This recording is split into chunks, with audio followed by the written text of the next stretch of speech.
The week 15 went pretty well for the Rams, I would say. Pretty much everything happened that they needed to have happen, except for the Seattle win, of course, over the Eagles, which led to today's miscomings. Week 16, however, not so much. The Rams did get help from the Lions. The Lions did add another loss to the loss column of the Minnesota Vikings, and it does keep the Rams as the 6th seed. But unfortunately, the Seattle Seahawks ended up winning a shocker final drive of the game winner against the Titans in a game they were absolutely outplayed the whole time.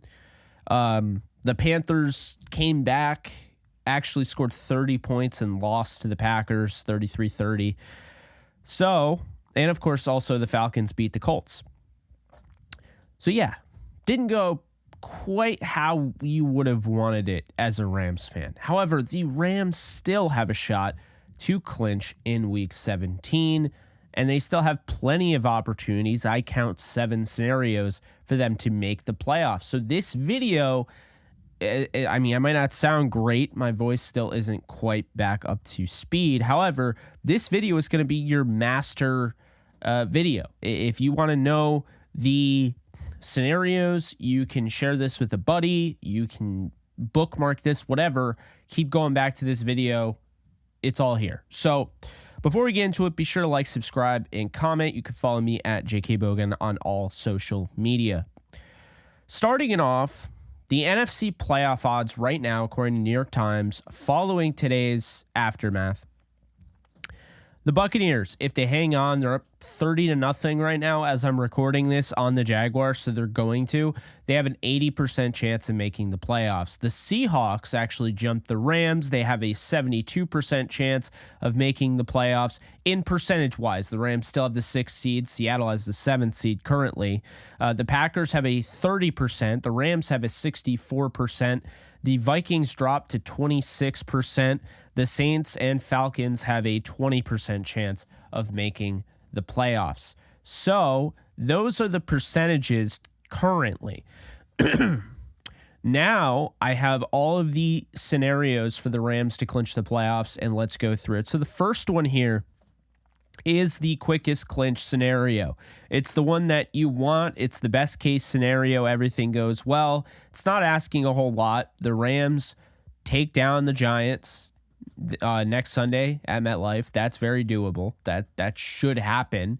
And then the Steelers, who are coming off a impressive 34-11 win over the Bengals, they go on the road and they beat the Seattle Seahawks and stop them from getting to 3 games on their winning streak.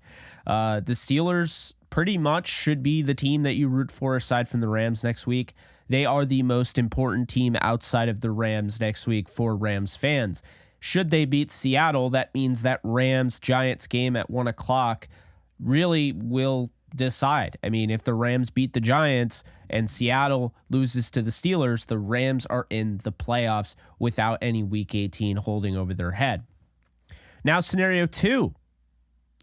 If Seattle and Minnesota win in Week 17, that means that Minnesota beats the Packers next week and Seattle beats the Steelers next week, and we're just going to assume the Rams beat the Giants in this scenario. If this all happens, the clinching scenario for Week 18 is as followed. The Lions beat the Vikings, or the Cardinals beat the Seahawks, or the Rams beat the 49ers. The ors are important because it's one of these 3 things has to happen for the Rams to make the playoffs. However, if the Rams lose to the 49ers and the Cardinals beat the Seahawks or the Lions beat the Vikings, does not matter. That they're in.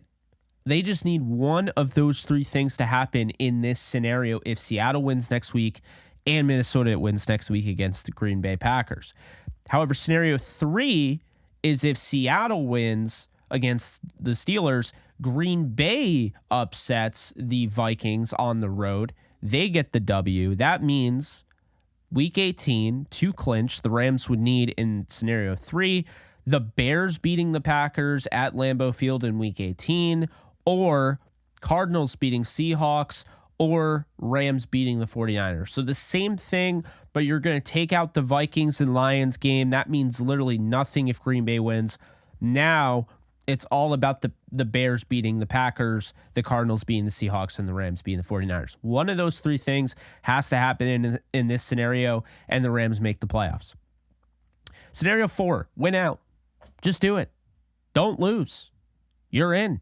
You control your own destiny. This is what you wanted.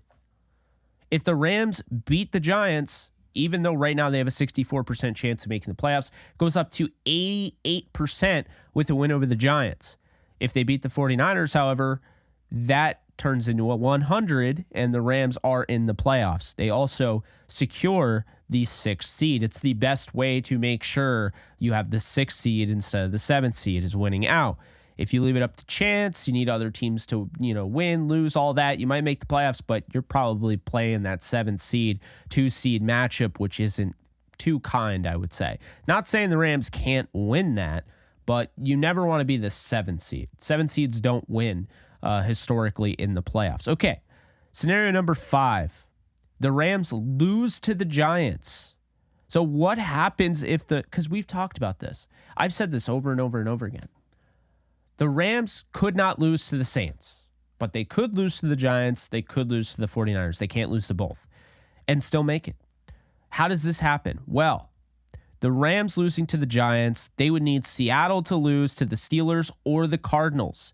If that happens, the Rams would have to beat the 49ers, and boom, they're in the playoffs. That is scenario 5. It's the least likely scenario because I don't see the Rams losing to the Giants at MetLife Stadium. I think they went out regardless, but I do not see them losing to the Giants. If they were going to lose, I could see them more losing to the 49ers. So we move on. Scenario 6. Rams lose to the Giants and Seattle beats the Steelers. What would the Rams need Week 18? Well, they have to beat the 49ers. You're not getting in at 8-9 at that point. The Vikings would also have to beat the Packers in Week 17, and the Lions would have to beat the Vikings in Week 18. If all three of these things happen in scenario 6, the Rams, despite losing to the Giants, who they should beat, and despite the Seattle Seahawks winning, Seattle means nothing at that point. It is all coming down to the Vikings and the Packers. By the Vikings beating the Packers in Week 17, it eliminates the Packers, who have the biggest chance of overwhelming the Rams with that tiebreaker. And if the Lions beat the Vikings, it takes the Vikings out of the equation, which then the Rams would just have to beat the 49ers. They would have 9 wins. The rest would have 8. Scenario 7, the Rams lose to the Giants, Seattle wins, and Green Bay beats the Vikings in Week 17. The Packers or Seahawks would have to lose Week 18, and the Rams would have to beat the 49ers. I understand a lot of these scenarios. As a matter of fact, pretty much all of the scenarios would require them to beat the 49ers. However, there's 2 of them that are or, so they wouldn't have to beat them. It would help. Scenario 3, 4, 5, 6, and 7 all require the Rams to beat the 49ers and have help. Scenario 3 and 2 are this, or this. It's one of those 3 things to happen. Rams beating the 49ers is in that. The best scenario, the quickest clinch, the most likely, in my opinion, if the Steelers can pull it off against the Seattle Seahawks, the Rams are in the driver's seat to clinch with a win over the Giants. Now, let me talk a little bit about what we're looking at. How realistic is any of this? Let's talk about the first team that's really important for the Rams, the Steelers. They're coming off a 34-11 win over the Bengals. They have Mason Rudolph at quarterback. He had himself a hell of a game. George Pickens was getting up there, and, obviously you saw the explosiveness of him. They're running the ball well with Jaylen Warren and Najee Harris. They're protecting a little bit better, and that defense can be an absolute disaster. We saw today what the Titans could do despite not having Jeffrey Simmons, or rather half of their team. They still almost beat the Seattle Seahawks. They put pressure on Geno Smith, and of course there was a defensive pass interference that did pretty much gift them the game. But at the same time, the secondary was a little weak.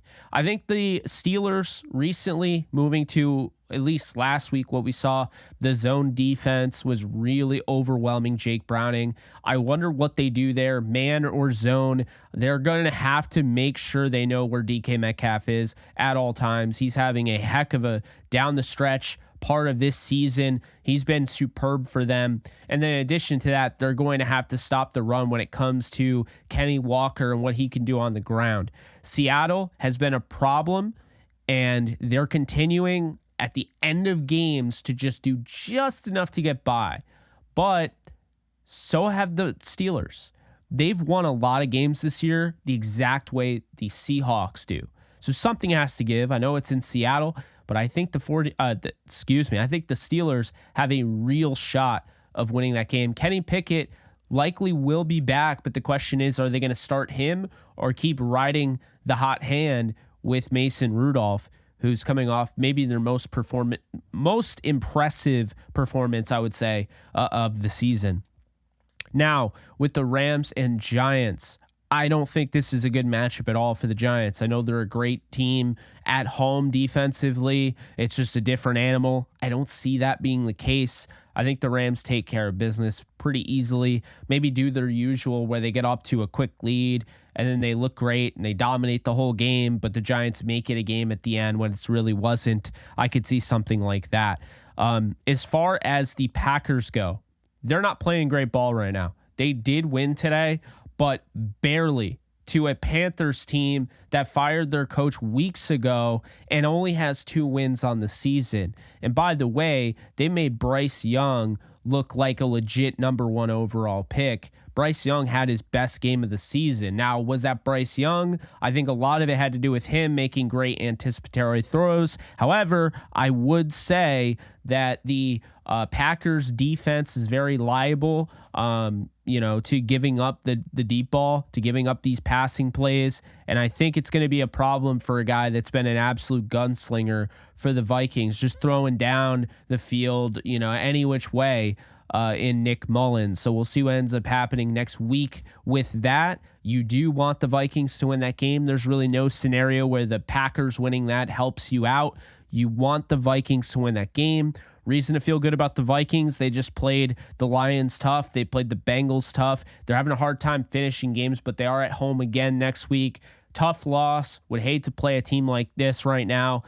Coming off a loss like that, desperate teams are dangerous. We'll see how they do next week, but obviously we know that teams can run against the Packers, and they have a pretty good running back in Ty Chandler, who I think is going to have a much better game next week than he did have this past week. In addition to that, if the Packers do win, what to make of the Bears? Well, right now, the Bears are just competitive. Justin Fields gives them a chance. Their defense is stout, so I wouldn't rule out the Bears being able to help you out with a win over the Packers, albeit it is at Lambeau, and you have to give Jordan Love credit. He has played well. He's not Aaron Rodgers, though, so you can't just say it is a no-brainer, I'm picking the Packers all the way, because people said that too about Tampa, and look at them now.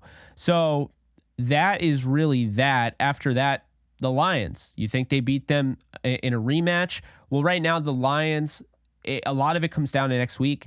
The Lions will have the Dallas Cowboys next week. That likely will decide whether or not the Lions play their starters in Week 18. If they win that game, then there is a shot that they could lock up that 2 seed. However, I do think they're going to play their starters. I don't see Dan Campbell sitting his starters in Week 18. I just don't see him doing that. He seems like somebody that would want to just play everybody. So I think that they probably will take care of business against the Vikings in Week 18.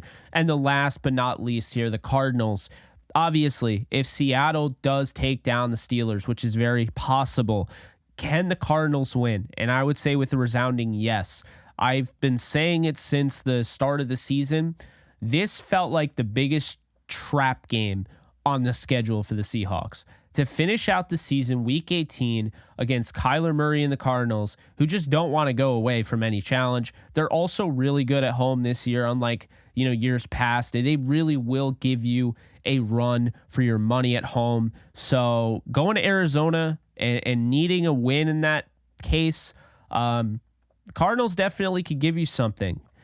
The good thing is the rest of the way, we're not looking at another Panthers versus Packers. Today went better than expected for the Panthers, but no one thought the Panthers were going to go in there and win against the Packers. These are easier games. I'm not seeing easy left on the schedule. I mean, even the Cardinals, they're not a great team. They're going to be competitive. It's an NFC West divisional matchup. So if it does come down to that, you can trust them to at least make that competitive, make it fun to watch. The Bears as well. Divisional game against the Packers. They're playing good football lately, competitive. Obviously, you look at the defense, the way they're playing. The Steelers, they're playing competitive football now all of a sudden. And of course, the Lions, they just clinched the division, the division title. So, we know what they can do against the Vikings, and the Vikings against the Packers. Great defense. They've really been putting pressure on teams. So we'll see what ends up happening. But guys, I really feel good about the Rams making the playoffs. I'm not stressing this. I'm only stressing it to get it out there so I have everything out there for people who truly care. If you care and it gives you peace of mind knowing there are 7 different scenarios for the Rams to make the playoffs and a few of them are pretty realistic, then I did my job, right? I was asked to make videos about this, and I decided I was going to make a video about it. So hopefully you guys enjoyed. Hopefully this helps. Rams, bottom line is there's no excuse. Get the win next week against the Giants. And there's a good chance that they clinch before they even play against the 49ers, which I would imagine is going to be at 425. But we'll see. I mean, that Steelers-Ravens game could get flexed. This game could get flexed. We'll see. A lot of it comes down to Monday as well. If the 49ers are playing for the 1 seed come week 18, there's a chance that this game does get flexed to prime time. But we'll see what ends up happening with the Ravens on Christmas. Everyone who celebrates Christmas, of course, Merry Christmas to you guys. This will be my last video until Christmas, so I don't plan on making any. I was going to go live. I just don't have my voice yet, so I'm sticking to just videos right now. I want to get that back, and I want to obviously be feeling better so I can go to the game next week, which I will be, but I just want to be better for that. So plenty of stuff coming out this week. But you guys take care, enjoy the holidays, and I'll see you guys soon. Later, folks. Start playing Pick'em or Weekly Fantasy for any sport today, Jake. Users will receive a 100% deposit match up to $100 if they use promo code OTE at sign up. Start playing Pick'em and Weekly Fantasy Football today with Underdog Fantasy. Do you love talking about the Rams, the NFL, or just want to be a part of a community? Join my free Discord server today. We're over 800 members. We got 24/7 live chat, a level 3 boosted server, the ability to call into JE Live, playing online games with us on Kick streams, toggleable alerts for when I go live on YouTube or Kick so you don't miss a live stream, and exclusive giveaways. Click the link in the description, the comments section, or the link that comes up in the video to learn more and join today.